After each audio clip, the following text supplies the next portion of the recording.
بیٹیاں ایک کے بعد دیگرے کسی کے نکاح میں نہیں آئی، اکیلے عثمان غنی ہیں ذوالنورین رضی اللہ تعالیٰ سے،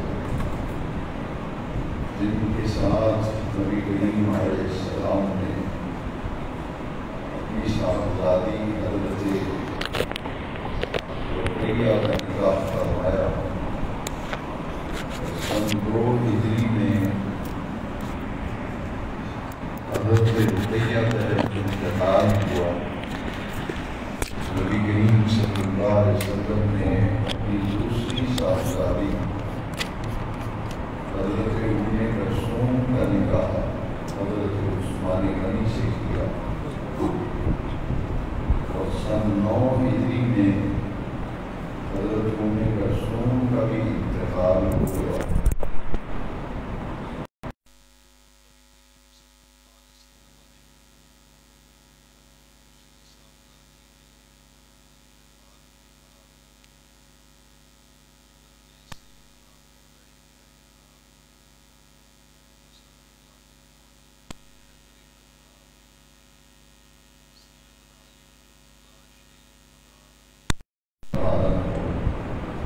اس روایت کے راوی ہیں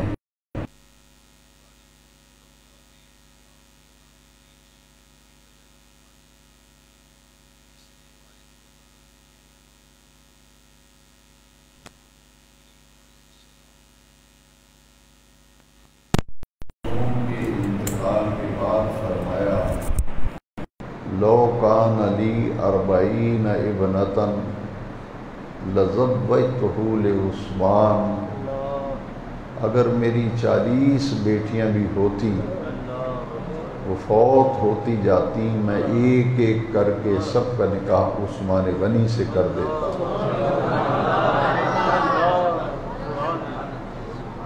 فرمایا اب میری چونکہ اور کوئی بیٹی نہیں ہے، فرمایا زوجو عثمان، کہ اب عثمان کو رشتہ دو، میری 40 بیٹیاں بھی ہوتی، وہ فوت ہوتی جاتی، میں ایک ایک کا نکاح عثمان غنی سے کرتا جاتا۔ یہ وہ شرف ہے، یہ وہ خوبی ہے، یہ وہ وصف ہے کہ آدم علی نبینا علیہ السلام سے لے کر حضور خاتم النبیین صلی اللہ علیہ وسلم تک کسی نبی کی 2 بیٹیاں ایک کے فوت ہو جانے کے بعد دوسری کسی کے نکاح میں نہیں آئی، اور وہ بھی جو نبی الانبیاء ہیں اور جو سید الانبیاء ہیں۔ یہ حضرت عثمان غنی ذوالنورین رضی اللہ تعالیٰ عنہ کے جو فضائل ہیں، مناقب ہیں، آپ کی جتنی بھی مدح ہے اس میں نمایاں پہلو نبی کریم علیہ السلام کے دوہرے داماد ہونے کا ہے۔ انہی 2 صاحبزادیوں کے نکاح میں آنے کی نسبت سے حضرت عثمان غنی کا لقب جو ہے وہ ذوالنورین، 2 نوروں والے، یہ ان 2 شاہزادیوں کی نسبت سے آپ کا مبارک لقب بنا۔ سیدی اعلیٰ حضرت نے ارشاد فرمایا، ہو مبارک تجھ کو ذوالنورین جوڑا نور کا، نور کی سرکار سے پایا دوشالہ نور کا۔ ہو مبارک تجھ کو ذوالنورین جوڑا نور کا، نور کی سرکار سے پایا دوشالہ نور کا۔ حضرت رقیہ جو حضور کی پہلی صاحبزادی جن سے حضرت عثمان ذوالنورین کا نکاح ہوا تھا، ان سے ایک بیٹے پیدا ہوئے جن کا نام عبداللہ تھا۔ سن 2 ہجری میں حضرت رقیہ کا وصال ہوا، اور 6 سال کی عمر پائی آپ کے صاحبزادے حضرت عبداللہ نے، اور 6 سال کی عمر میں ان کا وصال ہو گیا۔ جبکہ حضور کی دوسری صاحبزادی جن کا نکاح حضرت ام کلثوم سے ہوا رضی اللہ تعالیٰ عنہ، عثمان غنی کے نکاح میں تھی، ان سے کوئی اولاد نہ ہوئی۔ اور ایک فضیلت حضرت عثمان غنی رضی اللہ تعالیٰ عنہ کی یہ ہے کہ بیعت رضوان کے موقع پر صلح حدیبیہ کے جو تاریخ میں ایک اہم عنوان ہے، حدیبیہ کے مقام پر نبی کریم علیہ السلام نے 1400 صحابہ کرام سے بیعت لی، اور اس بیعت کا نام تاریخ کے صفحات میں بیعت رضوان ہے۔ حضور احرام باندھ کر 1400 صحابہ کی معیت میں عمرہ کرنے کی نیت و ارادے سے حدیبیہ کے مقام پر آئے۔ کفار مکہ نے یہ کہا کہ عمرہ تو محض ایک بہانہ ہے، یہ مکے پر حملہ کرنا چاہتے ہیں اور قبضہ کرنا چاہتے ہیں۔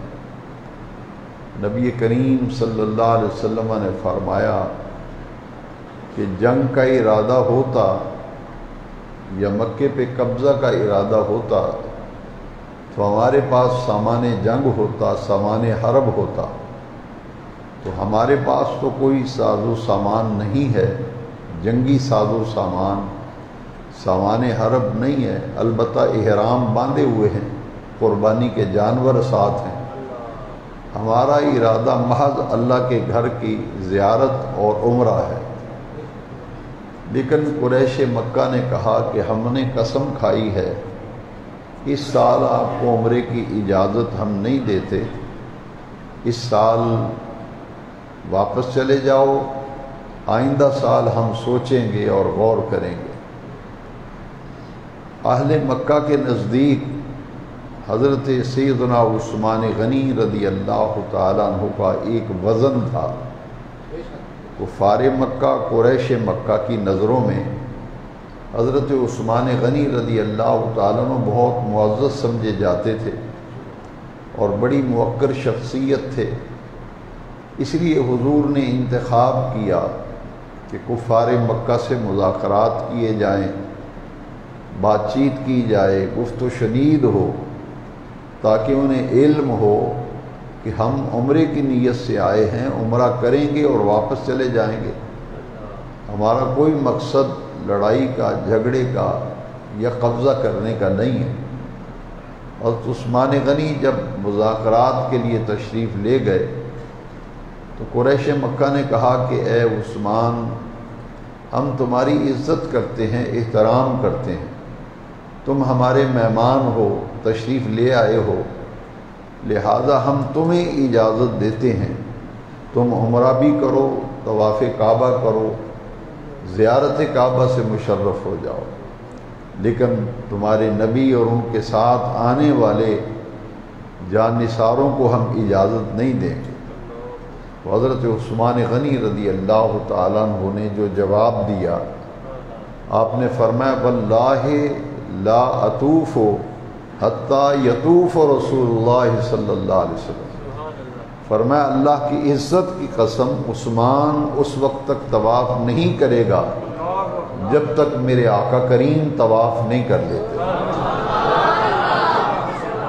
عثمان اس وقت تک عمرہ نہیں کرے گا جب تک میرے آقا کریم عمرہ نہیں کر لیتے۔ اس سے حضور اس کی تعظیم، ادب و احترام اور حضور کی محبت و عشق کا جو پہلو عثمان غنی کے دل پر ثبت اور نقش تھا وہ ظاہر ہوتا ہے کہ میں ہرگز طواف نہیں کروں گا، اس لیے کہ صحابہ کرام کے دلوں میں اپنے آقا کی جو محبت تھی، جو تعظیم اور ادب و احترام تھا، انہی تقاضوں کے پیش نظر آپ نے یہ جواب دیا تھا کہ حضور کو تم روکو اور ان کے ساتھ آنے والوں کو روکو، تو میں حضور کے بغیر کیسے کعبے کا طواف کروں، کیسے عمرہ کروں؟ آپ نے جواب دیا حضرت عثمان غنی جب مذاکرات کے لیے گئے تو اس دوران یہ افواہ پھیل گئی کہ کفار مکہ نے حضرت عثمان غنی کو شہید کر دیا۔ جب یہ افواہ پھیل گئی تو نبی کریم صلی اللہ تعالی علیہ وسلم نے صحابہ سے فرمایا کہ ہم اس وقت تک یہاں سے نہیں جائیں گے جب تک ہم عثمان غنی کے خون کا بدلہ نہیں لے لیتے۔ حضور کو یقین تھا کہ عثمان غنی شہید نہیں ہوئے، تو آپ کا یہ فرمانا اس لیے تھا کہ وہ قریش مکہ جو بات سننے کے لیے بھی تیار نہیں، وہ کہتے ہیں کہ ہم نے قسم کھائی ہے اس مرتبہ نہ مکے میں داخل ہونے دیں گے، نہ طواف کرنے دیں گے، نہ عمرہ کرنے دیں گے۔ تو کم از کم ان کے دلوں پر ایک دبدبہ، ایک رعب اور ایک جلال کی کیفیت طاری ہو جائے کہ مسلمان بفر گئے ہیں اور یہ نہیں ٹلیں گے جب تک یہ بدلہ نہیں لینے۔ یہ عزم اور ارادہ حضور نے فرمایا اور 1400 صحابہ کرام کی حضور کے دست اقدس پر بیعت ہوئی۔ اب اس میں حکمت یہ تھی، بعض لوگ کہتے ہیں کہ اگر حضور کو علم ہوتا کہ عثمان شہید نہیں ہوئے تو بیعت کیوں کرتے؟ محدثین نے اس پر بڑی پیاری بحث کی ہے۔ وہ فرماتے ہیں کہ حضور یہ چاہتے تھے کہ قریش مکہ پر ایک رعب اور دبدبہ طاری ہو جائے کہ یہ ہے مسلمانوں کا جذبہ، آئے تو عمرہ کرنے ہیں، لیکن اگر ہم مزاحمت کریں گے تو اس مزاحمت کا مسلمان پھر جواب بھی دیں گے۔ اس کا یہ نتیجہ نکلا کہ وہ لوگ جو بات سننے کے لیے تیار نہیں تھے، 1400 صحابہ کے بیعت کرنے کے بعد جب قریش مکہ کو پتہ چلا کہ 1400 صحابہ نے حضور کے ہاتھ پر خون عثمان کا بدلہ لینے کی بیعت کر لی ہے، تو انہوں نے اپنا ایک معزز فرد بھیجا جو حضور سے جا کر مذاکرات کرے۔ یہی حضور چاہتے تھے۔ چنانچہ قریش مکہ کے نمائندے جب آئے تو باقاعدہ طور پر مذاکرات ہوئے، گفت و شنید ہوئی اور اس میں معاہدہ ہوا، ایک صلح ہوئی جس کا نام صلح حدیبیہ ہے، معاہدہ حدیبیہ اسے کہتے ہیں، اور اس کی پہلی شکل یہ تھی کہ مسلمان اس سال عمرہ کیے بغیر واپس چلے جائیں گے اور آئندہ سال اس کے متعلق پھر سوچا جائے گا اور غور ہو۔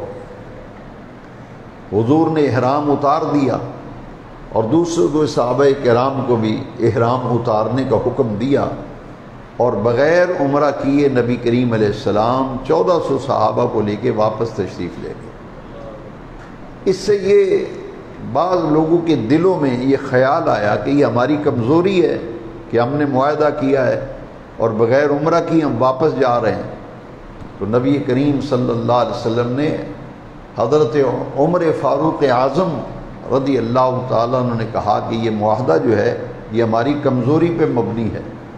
تو صدیق اکبر نے حضرت عمر کو دو ٹوک الفاظ میں کہا کہ اے عمر سنو، انہو لرسول اللہ صلی اللہ علیہ وسلم، تمہیں معلوم نہیں کہ ہمارے آقا اللہ کے سچے رسول ہیں، آپ نے جو فیصلہ فرمایا ہے اس کے اندر بہت سی حکمتیں پنہان ہیں۔ اور پھر حضرت عمر کو بھی حضور نے فرمایا انا رسول اللہ صلی اللہ علیہ وسلم، عمر تم بظاہر یہ دیکھ رہے ہو کہ یہ فیصلہ کمزوری پہ مبنی ہے، ہم عمرہ کیے بغیر واپس جا رہے ہیں، لیکن اگلے سال اس کے جو نتائج جب سامنے آئیں گے تو پھر تمام صحابہ سب نے یہ کہا کہ حضور کا یہ معاہدہ کرنا اور یہ صلح کرنا بہت سی حکمتوں پر مبنی تھا۔ اسی کے نتیجے میں پھر مکہ المکرمہ فتح ہوا تھا صلح حدیبیہ کے نتیجے۔ یہ آج بھی تاریخ کے صفحات پر یہ ثبت ہے کہ نبی کریم صلی اللہ علیہ وسلم کی دور اندیشی اور آپ کے آنے والے حالات پہ جو نظر تھی، اس صلح حدیبیہ کی وجہ سے پھر مکہ المکرمہ جو ہے وہ فتح ہوا تھا 2 سال بعد۔ تو یہ صلح حدیبیہ اور بیعت رضوان۔ اب 1400 صحابہ کی جب بیعت حضور کے ہاتھ پہ ہو رہی تھی، سب صحابہ نے بیعت کی کہ ہم عثمان غنی کے خون کا بدلہ لیے بغیر نہیں جائیں گے۔ جب 1400 صحابہ بیعت کر رہے تھے تو اللہ تبارک و تعالی نے قرآن مجید کی وہ آیات مقدسہ، جب صلح حدیبیہ سے واپسی ہو رہی تھی تو یہ آیات مقدسہ نازل ہوئیں، لقد رضی اللہ عن المؤمنین اذ یبایعونک تحت الشجرہ، البتہ تحقیق اللہ ان تمام ایمان والوں پر راضی ہو گیا، اذ یبایعونک تحت الشجرہ، اے پیارے محبوب جب آپ کے دست اقدس پر درخت کے نیچے بیعت کر رہے تھے تو اللہ تعالیٰ ان سب بیعت کرنے والوں سے راضی ہو گیا۔ عن المؤمنین،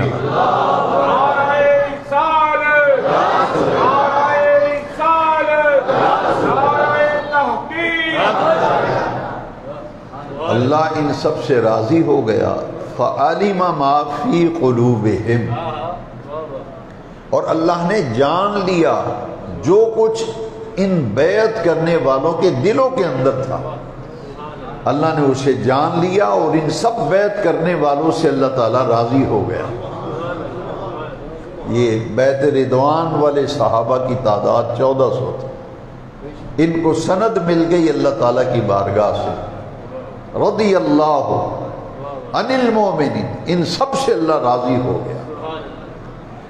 1400 صحابہ بیعت کر رہے ہیں تو اللہ تعالیٰ نے فرمایا ید اللہ فوق ایدیہم، ید اللہ فوق ایدیہم، محبوب ان 1400 صحابہ کے ہاتھ آپ کے ہاتھ کے اوپر ہے اور ان سب کے اوپر پھر اللہ کا ہاتھ ہے۔ ید اللہ فوق ایدیہم، ان سب کے ہاتھوں پر پھر اللہ کا ہاتھ ہے۔ اور بیعت رضوان جب ہو رہی تھی تو آیت مقدسہ جو نازل ہوئی سورہ فتح کی 26ویں پارے میں، اس میں یہ آیت کریمہ ذرا قابل توجہ ہے۔ فرمایا ان الذین یبایعونک انما یبایعون اللہ ید اللہ فوق ایدیہم، محبوب جو تیرے ہاتھ پہ بیعت کر رہے ہیں، تیرے ہاتھ پہ کب بیعت کرتے ہیں؟ یہ تو اللہ کے ہاتھ پہ بیعت کرتے ہیں۔ ان الذین یبایعونک انما یبایعون اللہ ید اللہ فوق ایدیہم۔ 1400 صحابہ جب بیعت کر چکے تو میرے نبی کریم علیہ السلام نے اپنا ایک ہاتھ دوسرے ہاتھ کے اوپر مارا، جس سے آواز بھی پیدا ہوئی۔ حضور نے فرمایا ھذا ید محمد وھذا ید عثمان، فرمایا یہ عثمان کا ہاتھ ہے اور یہ محمد کا ہاتھ ہے صلی اللہ علیہ وسلم۔ فرمایا اب عثمان کی طرف سے خود میں اپنے ہاتھ پر بیعت کرتا ہوں۔ تو بیعت مردہ کی طرف سے نہیں ہوتی، بیعت زندہ کی طرف سے ہوتی ہے۔ سب سے آخر میں پھر حضور نے حضرت عثمان غنی کی طرف سے خود اپنے ہاتھ سے اپنے ہاتھ پر عثمان غنی کی طرف سے بیعت کی تھی۔ اس بیعت میں ایک حکمت تھی کہ حضور نے اپنے ہاتھ کو ید عثمان کا ہاتھ کہا تھا۔ اس میں ایک قابل توجہ بات ہے کہ حضرت عثمان غنی کے جو اوصاف ہیں ان میں ایک وصف ہے جامع قرآن۔ تاریخ اسلام میں سب سے پہلا قرآن کا نسخہ جو کتابی شکل میں مدون ہوا وہ حضرت عثمان غنی نے قرآن مجید کو کتابی صورت میں 2 گتوں کے درمیان جو کتاب موجود ہے قرآن، یہ سب سے پہلے اعزاز ملا تھا جمع کرنے کا حضرت عثمان غنی کو رضی اللہ۔ اسی لیے قرآن مجید کو مصحف عثمان بھی کہا جاتا ہے کہ قرآن جمع ہونا تھا عثمان غنی کے ہاتھوں۔ حضرت ابو بکر و عمر کے دور میں قرآن کتابی شکل میں موجود نہ تھا کہ ایک الماری سے نکال کے آپ تلاوت کر لیں، ایسا نہیں تھا۔ پہلا جو قرآن کا نسخہ کتاب کی صورت میں جسے مرتب کیا گیا، مدون کیا گیا، وہ پہلا نسخہ بین الدفتین اسے عربی میں کہتے ہیں، دو گتوں کے درمیان جو قرآن ہے یہ جمع کرنے والے عثمان ہیں، اور پہلا نسخہ قرآن کا جمع کیا تھا حضرت عثمان غنی رضی اللہ عنہ، جامع قرآن عثمان ابن عفان رضی اللہ عنہ۔ ان تمام شکوک و شبہات کا بیعت رضوان نے ازالہ کر دیا کہ بظاہر قرآن جمع ہو رہا ہے عثمان کے ہاتھوں سے، لیکن بیعت رضوان میں میرے آقا نے اشاروں میں یہ بات سمجھا دی کہ حضور کے ہاتھ کو اللہ نے اپنا ہاتھ کہا، اور حضور نے اپنے ہاتھ کو عثمان کا ہاتھ کہا۔ ھذا ید عثمان، فرمایا لوگوں یہ ہاتھ عثمان کا ہاتھ ہے، تو اپنے ہاتھ کو جب آقا نے عثمان کا ہاتھ کہا تو رب ذوالجلال نے اپنے محبوب کے ہاتھ کو اپنا ہاتھ کہا، تاکہ قیامت تک آنے والوں کو علم ہو جائے کہ قرآن بظاہر جمع ہو رہا ہے عثمان کے ہاتھوں سے، لیکن در حقیقت جمع ہو رہا ہے دست قدرت سے۔ در حقیقت قرآن جمع ہو رہا ہے دست قدرت سے۔ اس لیے فرمایا یہ میرا ہاتھ ہے، محمد کا ہاتھ ہے صلی اللہ علیہ وسلم، یہ عثمان کا ہاتھ ہے۔ پھر عرش والے رب نے فرمایا ان الذین یبایعونک انما یبایعون اللہ، محبوب تیرے ہاتھ پہ کب بیعت کرتے ہیں؟ یہ تو اللہ کے ہاتھ پہ بیعت کرتے ہیں۔ تو حضور کے ہاتھ کو اللہ نے اپنا ہاتھ کہا، تاکہ بظاہر قرآن جمع ہو رہا ہے عثمان غنی ذی النورین کے ہاتھوں سے، لیکن در حقیقت قرآن جمع ہو رہا ہے دست قدرت سے۔ تو یہ وہ شرف ہے جو عثمان غنی کے سوا کسی کو حاصل ہوا۔ جمع قرآن اور ترتیب قرآن یہ شرف حاصل ہوا تو حضرت عثمان غنی کو رضی اللہ عنہ۔ تو دو فضیلتیں میں نے عرض کی، اور آپ کے بے شمار فضائل و مناقب میں سے چھوٹی کی دو فضیلتیں وہ میں عرض کرتا ہوں۔ ایک ایسی فضیلت ہے جس میں حضرت عثمان غنی ذی النورین کا کوئی ثانی، کوئی ہمسر نہیں ہے۔ دو فضیلتیں ایسی ہیں، دو شرف ایسے ہیں، دو بزرگیاں ایسی ہیں، جو مرتبے ایسے ہیں، دو منقبتیں ایسی ہیں جو 1.25 لاکھ صحابہ میں کسی میں نہیں پائی جاتی۔ ایک حضرت عثمان غنی کا شرم و حیا، اور ایک حضرت عثمان غنی کی سخا۔ حیا میں بھی عثمان غنی کا پورے صحابہ کے 1.25 لاکھ صحابہ میں حیا میں عثمان کا ثانی کوئی نہیں۔ کعبے کے رب کی قسم اسی طرح سخا میں بھی 1.25 لاکھ صحابہ میں عثمان کا کوئی ثانی نہیں ہے۔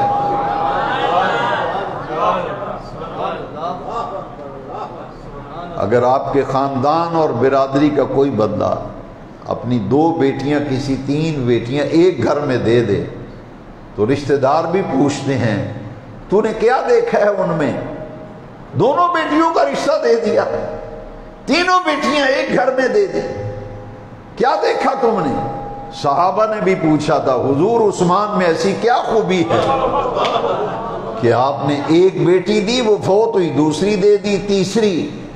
آپ فرماتے ہیں کہ میری 40 بیٹیاں بھی ہوتی تو میں دے دیتا۔ عثمان میں ایسی کیا خوبی ہے؟ حضور نے فرمایا من حیائے عثمان، من حیائے عثمان، فرمایا میرا عثمان شرمیلا ہے، میرا عثمان حیا والا ہے۔ اگر میں نے عثمان کو 2 بیٹیاں ایک کے فوت ہونے کے بعد دوسری بھی دے دی، 40 ہوتی عثمان کو دیتا۔ کیوں؟ اس لیے کہ اللہ تبارک و تعالی نے شرم و حیا میں میرے عثمان کو باقی سب سے ممتاز کر کے اونچا مرتبہ عطا فرمایا۔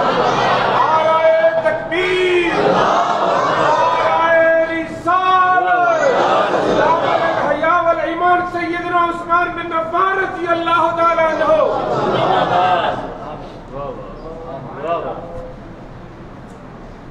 حضرت ام المومنین عائشہ صدیقہ رضی اللہ تعالیٰ عنہ فرماتی ہیں کہ حضور گھر میں اپنے بستر پر آرام فرما تھے، لیٹے ہوئے ہیں نبی کریم علیہ السلام، تکیہ لگایا ہوا ہے، اور آپ کا تہمد مبارک جو ہے وہ پنڈلی مبارک سے ذرا اوپر ہے، بے تکلفی میں جیسے گھر میں آرام کرتا ہے آدمی۔ دروازے پہ دست تو کوئی، فرمایا دیکھو کون ہے؟ عرض کی حضور ابو بکر آئے ہیں ملنے کے لیے۔ حضور لیٹے رہے اور اسی کیفیت و حالت میں ابو بکر صدیق سے ملاقات کی۔ پھر تھوڑی دیر بعد دروازے پہ دست ہوئی، فرمایا دیکھو کون ہے؟ عرض کی حضور عمر آیا ہے ملنے کے لیے۔ فرمایا بلا لو۔ حضور اسی طرح لیٹے رہے، وہ ملاقات کر کے چلے گئے۔ پھر تھوڑی دیر کے بعد دروازے پہ دست ہوئی، فرمایا دیکھو کون ہے ملنے کے لیے آیا ہے؟ عرض کی آقا عثمان آئے ہیں ملاقات کے لیے۔ جیسے ہی عثمان کے آنے کا سنا، میرے آقا کریم اٹھ کر بیٹھ گئے، اپنے کپڑوں کو سمیٹ لیا اور تہمد مبارک کو آپ نے پنڈلی کے اوپر ڈال دیا۔ فرمایا اب بلاؤ عثمان کو۔ وہ آئے اور ملاقات کر کے چلے گئے۔ ام المومنین عائشہ صدیقہ رضی اللہ عنہ فرماتی ہیں میں نے پوچھا کہ آقا کیا وجہ ہے؟ میرے باپ ابو بکر آئے اور عمر آئے، آپ اسی طرح بے تکلفی سے لیٹے رہے اور پنڈلی مبارک سے تہمد مبارک سرکا ہوا تھا، آپ اسی حالت میں ابو بکر سے بھی ملے، عمر سے بھی ملے۔ عثمان کے آنے پر اتنا اہتمام کہ اٹھ کر تشریف فرما بھی ہو گئے، کپڑوں کو سمیٹ بھی لیا۔ آقا یہ اہتمام ایسا کیوں فرمایا؟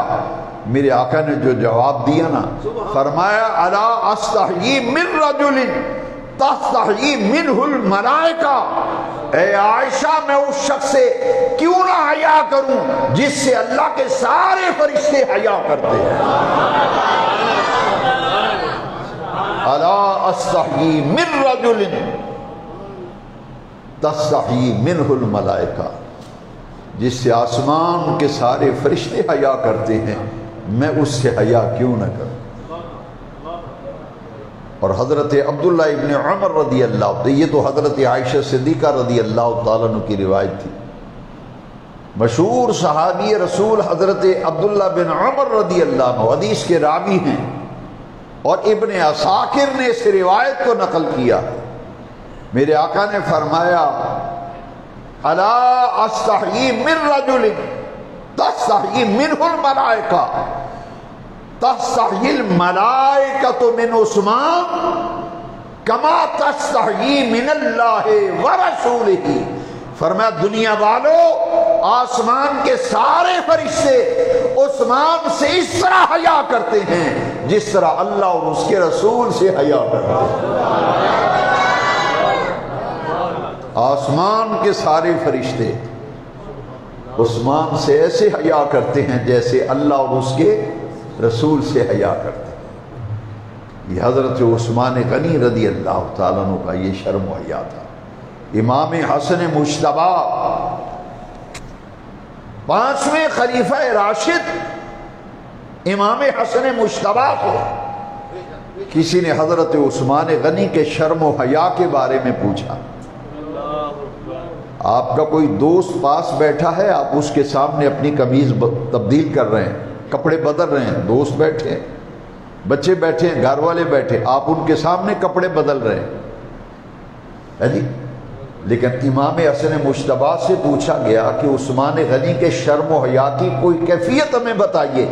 فرماتے اگر عثمان 7ویں کوٹھری میں ہوتے اور وہ مکفن ہوتی، وہاں کوئی موجود بھی نہ ہوتا، جب آپ اپنا لباس تبدیل فرماتے تو جسم کو ننگا نہیں ہونے دیتے تھے۔ جب غسل فرمایا کرتے تھے تو حمام میں بھی، غسل خانے میں بھی تہمد باندھ کر آپ غسل فرمایا کرتے تھے۔ امام حسن مجتبی رضی اللہ عنہ جسم کی پردہ پوشی، ستر پوشی کا اتنا اہتمام عثمان غنی رضی اللہ تعالیٰ عنہ کا یہ شرم و حیا کی وہ بلند ترین کیفیات تھی جو بے نیاز رب نے حضرت عثمان غنی کو عطا فرمائی تھی۔ ایک ہے حیائے عثمان اور ایک ہے سخائے عثمان۔ پورے سوالات صحابہ میں جو سخاوت کا اعلیٰ ترین درجہ عثمان کو دیا گیا وہ انہی کی شان تھی۔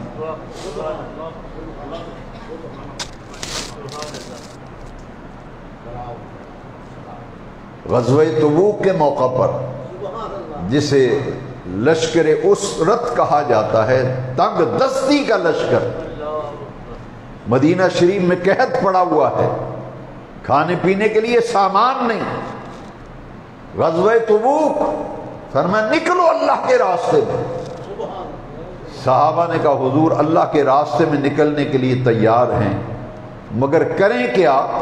پاؤں میں پہننے کے لیے جوتا نہیں، تن ڈھانپنے کے لیے لباس نہیں، لڑنے کے لیے تلواریں نہیں، سواری کے لیے جانور نہیں۔ ہم تو تیار ہیں نکلنے کے لیے، مگر تنگ دستی کا یہ عالم، قحط سالی، نہ کھانے کو کچھ ہے نہ پہننے کو کچھ ہے۔ میرے آقا منبر پہ تشریف لائے، صحابہ کو جمع کیا، فرمایا من یحد جیش الاسرہ فلہ الجنہ۔ فرمایا تم میں سے کون ہے میرے جانثاروں، میرے فداکاروں، میرے صحابہ، تم میں کون ہے جو تنگ دستی کے لشکر اسرت کی کفالت کرے، اس کا خرچہ اٹھائے، اس کو ساز و سامان مہیا کرے؟ میں مصطفیٰ اس کے لیے جنت کا وعدہ کرتا ہوں۔ من یحفظ جیش الاسرہ فلہ الجنہ۔ پورے مجمع میں کھڑا ہوا تو عثمان ذی النورین کھڑا ہوا، عرض کی آقا اس پورے لشکر اسرت کا، تنگ دستی کے لشکر کا پورا خرچہ اکیلا عثمان اٹھاتا ہے، ان کا لباس، ان کی سواریاں، سامان حرب، اشیاء خرد و نوش، جتنا بھی خرچہ ہے اکیلا عثمان اٹھائے گا۔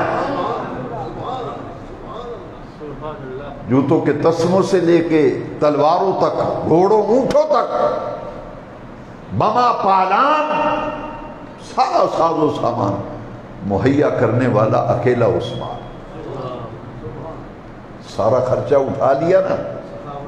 اب حضور نے فرمایا تم میں سے، سارا خرچہ عثمان نے اٹھایا، فرمایا اٹھو تم میں سے کون ہے جو 100 اونٹ مجھے غزوہ تبوک کے لیے دے؟ پھر بھی عثمان کھڑا ہوا،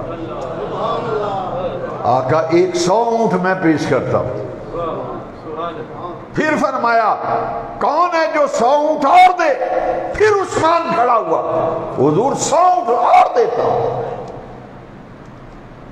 3-4 مرتبہ جب 100 اونٹ، 400 اونٹ ہو گئے، حدیث شریف میں حضور فرمایا عثمان بیٹھ جاؤ، کسی اور کو بھی موقع دو۔ اللہ کی عزت کی قسم، ایک نشست میں، ایک وقت میں 7 مرتبہ حضور نے فرمایا کون ہے جو 100 اونٹ مجھے دے؟ ہر مرتبہ اکیلا عثمان کھڑا ہوا، ایک محفل میں 700 اونٹ عثمان پیش کر رہا تھا۔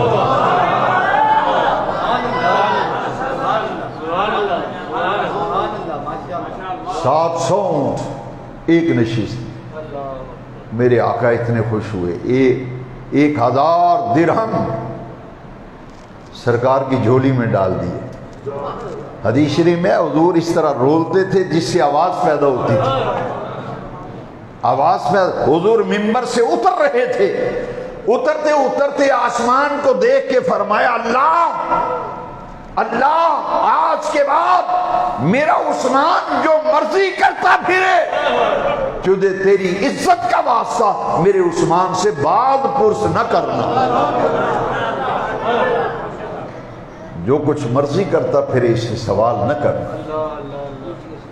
پھر حدیث میں وہ لفظ ثبت ہیں، 3 مرتبہ حضور نے فرمایا ما در عثمان قد قطع عثمان ما عمل بعد اليوم فرمایا لوگوں آج کے بعد میرا عثمان کوئی نیک عمل نہ کرے، اللہ نے پھر بھی میرے عثمان کو جنت لکھ کر دے دی۔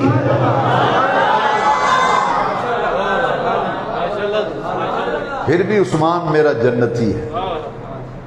عثمان ہاتھ باندھ کے کھڑے ہو گئے، حضور اتنا کرم، اتنی بندہ نوازی اور بندہ پروری، حضور شکرانے میں 1000 اشرفیاں اور 100 گھوڑا اور پیش کرتا ہوں۔ عثمان یہ کیا؟ حضور یہ شکرانے کے لیے، یہ شکرانے کے لیے، یہ وہ عثمان ہے لشکر اسرت کی کفالت کرنے والا۔ اور ایک وہ موقع آیا جب پورے مدینہ منورہ میں ایک ہی کنواں تھا جس کا پانی میٹھا تھا، لیکن وہ ملکیت ہے ایک یہودی کی، اور روما، اس یہودی کا نام تھا روما، اس کنویں کا نام بیر روما۔ حضور پھر منبر پہ آئے، فرمایا تم میں سے کون ہے میرے جانثارو فداکارو جو میری امت کا پانی کا مسئلہ حل کر دے؟ انہیں پانی خریدنا پڑتا ہے، ایک ہی کنواں ہے روما یہودی کا، تم میں سے کون ہے جو بیر روما خرید کر وقف کر دے؟ میں مصطفیٰ جنت کا وعدہ کرتا ہوں۔ حدیث میں یہ لفظ ہیں، میرے آقا نے فرمایا من حفر بئر روما فلہ الجنہ، جو بیر روما خرید کر میری امت کے لیے وقف کرے میں مصطفیٰ اس سے جنت کا وعدہ کرتا ہوں۔ اکیلا وہ کنواں خریدا عثمان غنی رضی اللہ تعالی، آج اس کنویں کا نام بیر عثمان ہے، جو مسجد نبوی شریف سے کم و بیش 4 کلومیٹر کے فاصلے پر موجود ہے۔ وادی عتیق کے کنارے پر وہ کنواں ہے جسے خرید کر عثمان غنی نے مسلمانوں کے لیے وقف کیا تھا۔ اسی لیے روایت میں ہے کہ حضرت عثمان نے 2 مرتبہ میرے نبی پاک سے جنت خریدی۔ عثمان ذی النورین نے 2 مرتبہ نبی پاک سے جنت خریدی۔ پوری روایت کے لفظ سنیے، اشتہا عثمان الجنہ من النبی صلی اللہ علیہ وسلم مرتين حیث حفر بئر روما وحیث جہز جیش الاسرا، ایک جب لشکر اسرت کی کفالت کی اور ایک جب بئر روما خرید کر مسلمانوں کے لیے وقف کیا۔ عثمان نے 2 مرتبہ نبی پاک سے جنت کو خریدا۔ مسجد نبی کے لیے جگہ خرید کر دینے والا عثمان، قرآن جمع کرنے والا عثمان، رسول اللہ کی 2 بیٹیاں یکے بعد دیگرے عثمان کے نکاح میں آئیں۔ وہ عثمان جو عشرہ مبشرہ میں ہے، جب شہادت کا وقت آتا ہے مسجد نبی کے دروازے عثمان پہ بند کر دیے گئے، مسجد میں نہ نماز پڑھ سکتا ہے، نہ جمعہ پڑھ سکتا ہے، نہ مسجد میں آ سکتا ہے۔ 40 دن عثمان غنی کے گھر کا محاصرہ کیا گیا، دانا پانی بند، نہ راشن اندر جا سکتا ہے نہ اندر سے آ سکتا ہے، پانی کا گھونٹ تک 40 دن عثمان کے گھر جانے نہیں دیا۔ ام المومنین پانی کا مشکیزہ بھیجتی ہیں عثمان کے گھر، بلوائیوں نے تیر مار کے مشکیزے کا سارا پانی گلی میں گرا دیا۔ 40 دن بھوکے پیاسے، ذی الحج کی 18 تاریخ، 17 اور 18 ذی الحج کی رات کو عثمان غنی خواب دیکھتے ہیں کہ آقا دو جہاں تشریف لائے، ابو بکر ہیں، عمر ہیں، فرمایا عثمان آج صبح تیری شہادت کا دن ہے۔ فرمایا روزے کی نیت کر لے، کھانا سحری کہاں سے کرنی، کھانے پینے کا انتظام ہی نہیں ہے۔